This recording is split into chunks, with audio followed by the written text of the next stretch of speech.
business owners. Welcome to this episode of Futurise Your Business interview series. Now, before we get started, don't forget to press the subscribe button below. And at the end of the interview, leave us a comment and don't forget to press the like button. With me today is Lindsay Carroll. Lindsay is the Deputy CEO of the NRA, or the National Retail Association.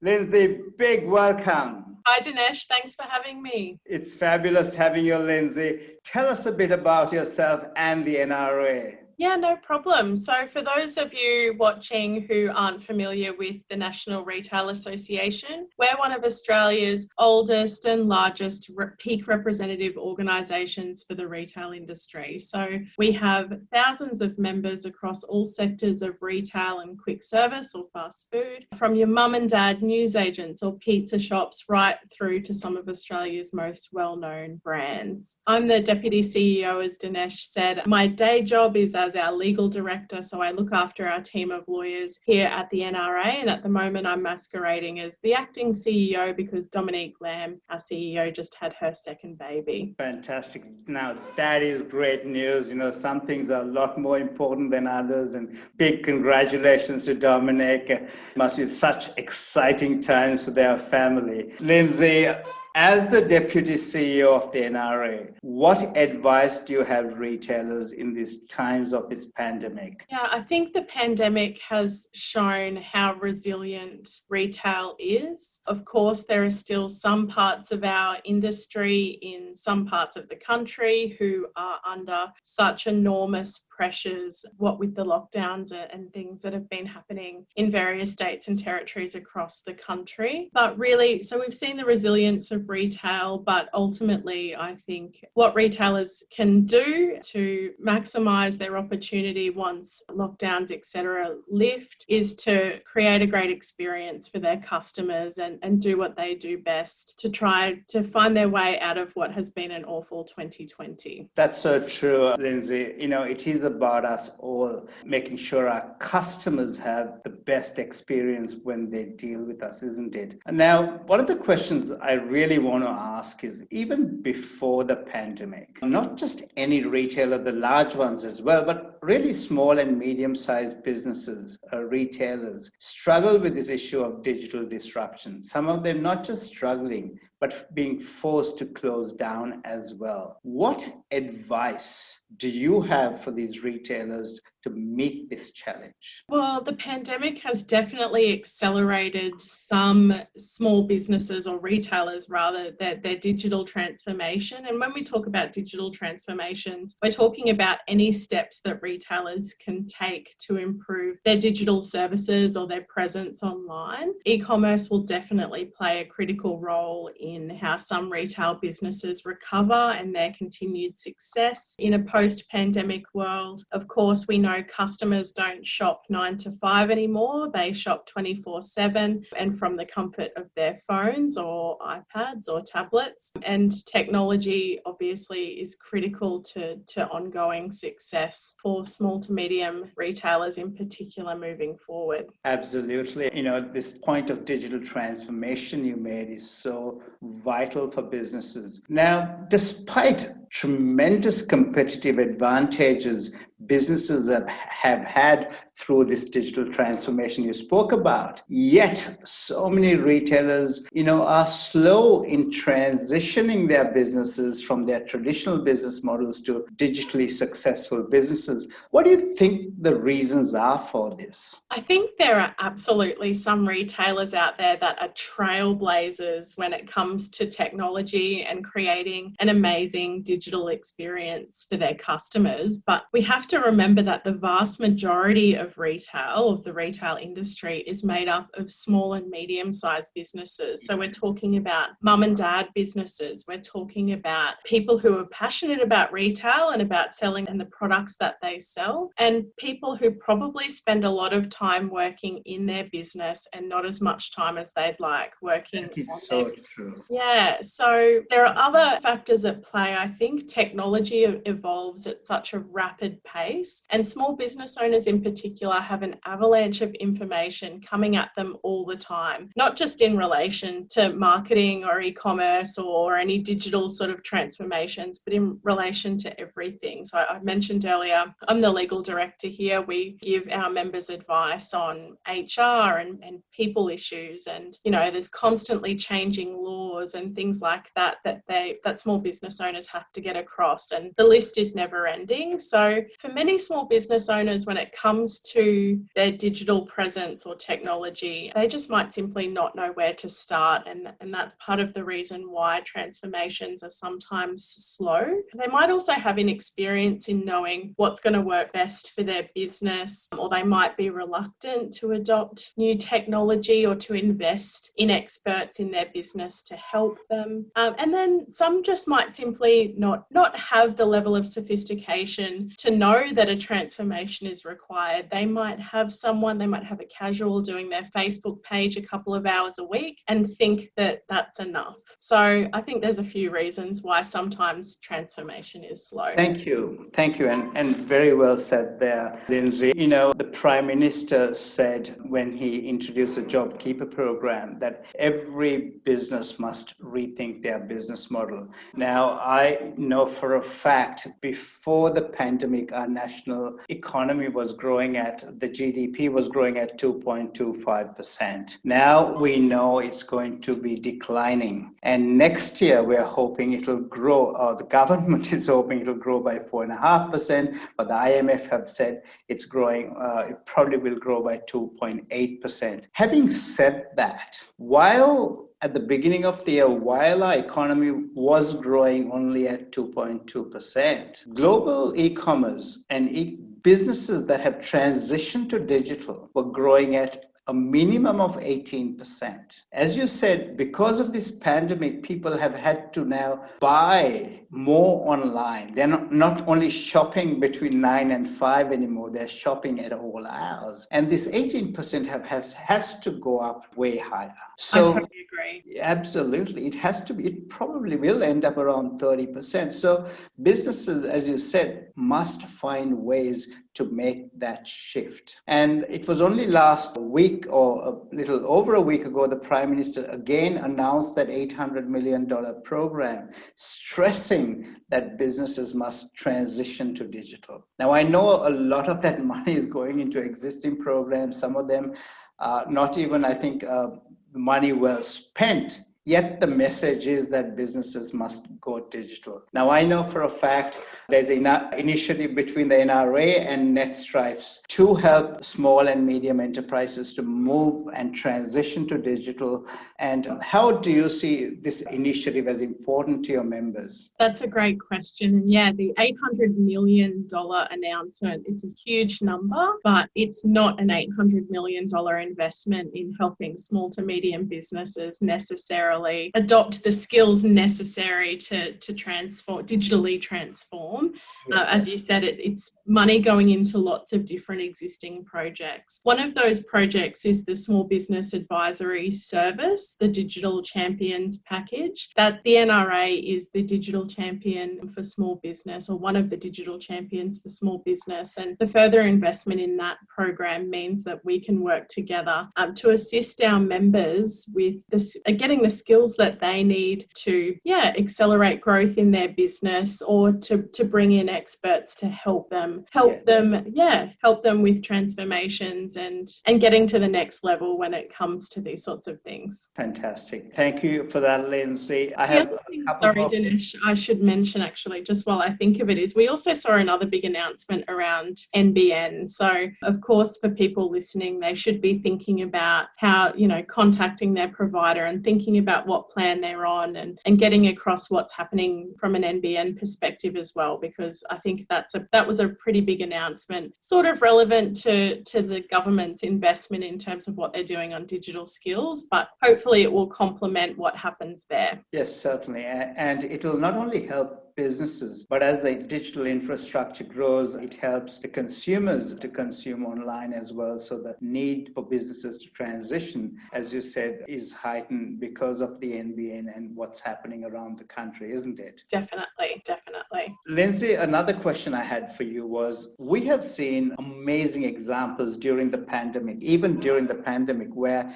small and medium businesses from across multiple industries, even some of the worst affected industries, who have done well. Have you seen similar examples within your sector, and would you like to share a few with us, please? Yeah, of course. So I hope that consumers right around the country can think of examples from their local community or some of their favourite retail stores or cafes or restaurants doing really innovative things during lockdown periods. So we saw restaurants, cafes transition really quickly to online delivery methods, changing up their menus and coming up with really exciting options for people to consume at home, which is obviously a credit to those businesses who were able to do it quickly. We saw fashion retailers, jewellery retailers, for example, pivot quickly to be able to develop online consultations, online dressing rooms, ring fittings online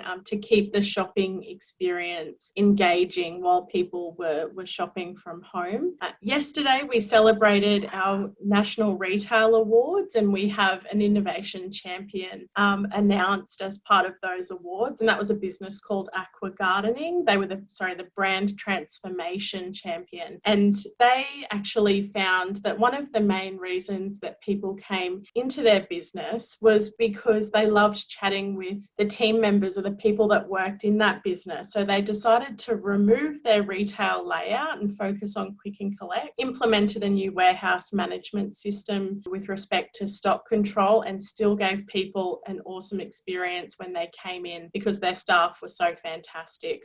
And we saw numerous examples of through the applicants to the awards this year, and it was such a wonderful celebration of all of the different things people had been doing over the last couple of months in extremely, extremely challenging times. Thank you for that. What a great example.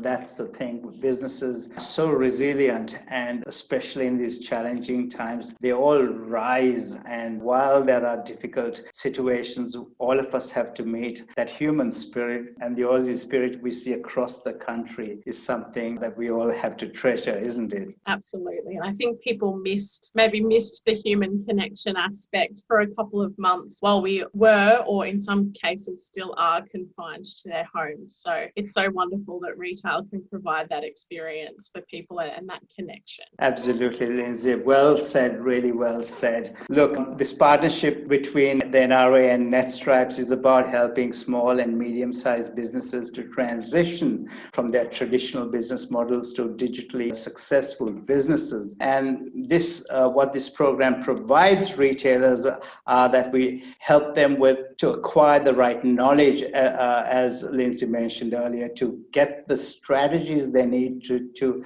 transition to a digitally successful businesses. Because as McKinsey says, taking your existing business as it is or your product lines as they are and putting it on a website is not digital transition. We've got to transition our business models and our strategy, and it is only then you have to go looking for those web solutions. And before that, we've got to get our branding right, because our consumer has the best experience that we want to deliver to them. And how can we set our business apart from all that competition that is around us? Because competition is not reducing, it's always increasing. And have you seen that as a big problem as well, Lindsay? Yeah, well, firstly, I'll say we're so proud to partner with netStripes on such an important thing for our industry at this current time. There have certainly been challenges, but of course, with the right support and help, I have no doubt about it that retail will come out of the other side of this and hopefully thrive, and in the short term have an excellent Christmas and peak trade season and a strong 2021. So I have no doubt doubt about that. And thank you for helping us with that and helping our members with that. So I think in terms of the future,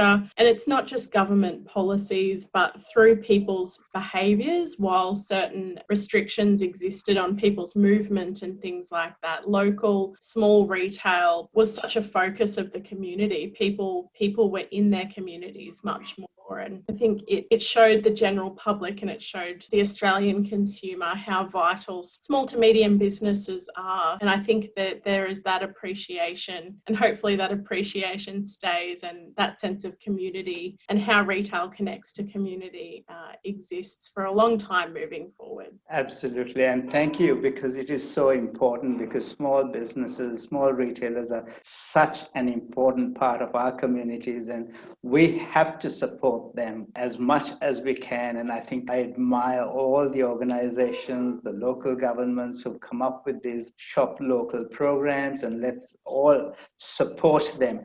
But one of the things before we finish this interview, Lindsay, I can't let you go without our audience getting to know you a little bit better. So I have to get a bit personal now, and I'm going to ask you some questions. Are you going to answer these personal questions that I'm going to ask you? I will, Dinesh. Fire away. All right. Tell us. I'm going to ask you 5 questions, and I need you to really be snappy with the answers. 3 things you love. 3 things I love. I love the beach. Let's combine sunshine and beach. I love the ocean. I love animals. I love my friends and family. That's like 5 things, but I love all of those things. I think you're getting minus marks for giving 5 and not 3, but that's all right. Favorite city, but you can't say Brisbane. Okay, I love Brisbane, but my favorite city is definitely Tokyo. Been to Japan many times. It's such a wonderful country and a wonderful place, and that's easily my favorite city in the world. Why Tokyo? I love the vibrance. I love the food. I love the people. It's exciting. I love the different neighborhoods. It's, a place close to my heart. The most memorable moment. My most memorable moment. I've had some pretty incredible experiences through my life. That's a tough one to answer off the top of my head. I've just recently, it's not my most memorable, but it will be one of my most memorable, I think, when I'm old and grey. But I've just recently had a local holiday up in far north Queensland, and we self-sailed around the Great Barrier Reef for a week, and I think that'll stay with me for a long time. It was pretty spectacular, and everyone should get up to far north Queensland at some point in time. That sounds really fabulous. You're doing some tourism promotion for Queensland as well with that answer. Well done. And the best advice you can give a loved one? The best advice I'd give a loved one is to be your authentic self. At work, at home, just always be authentic. Be yourself. Don't be worried about being like everyone else. If you're a bit weird, that's cool. Fantastic. Be a bit weird. Be a bit authentic. Fantastic. That's real cool stuff. Now, we can't just let you go like that. You told us you were a lawyer. Tell us a bit more about yourself. Yeah, no problem. So I've been with the National Retail Association for a number of years, and I look after the legal team here. But before that, I actually worked in mining and oil and gas for most of my career, and before that, spent many years in a big law firm in private practice. So yeah, that's my background, and it's been wonderful transitioning into working for the retail industry. It's such a dynamic and diverse industry. Things are always changing. It's exciting, fresh and new. Things are always changing, and it's wonderful to be part of that and experience that and support retail businesses through that. And of course, it's not without challenges and different challenges to other industries like mining and construction, but it's such a wonderful industry to work for. We employ the most young people in Australia, so that's something to be proud of, and people get their start in retail and they take those essential skills with them into the workforce for the rest of their life. So it's awesome to be part of that. Lindsay, thank you so much. Thank you for being a fabulous interviewee. Thank you for your time. Thank you so much for sharing all those personal stories as well. No worries. Thank you, Dinesh. It's been a pleasure speaking with you. And like I said, we're very proud to partner with netStripes and look forward to working together over the next couple of months and year. Fantastic. And thank you.